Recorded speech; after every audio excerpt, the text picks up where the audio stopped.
Dit programma bestaat als grootste meesterwerk Mahlers 4e symfonie.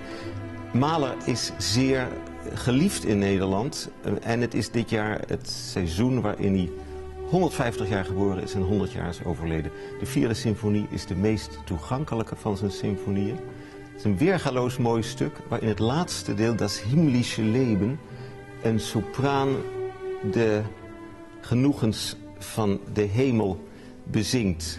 En ik heb een hele speciale band met dat stuk, omdat mijn grootmoeder het als jonge vrouw hoorde in het Amsterdamse Concertgebouw onder leiding van de componist.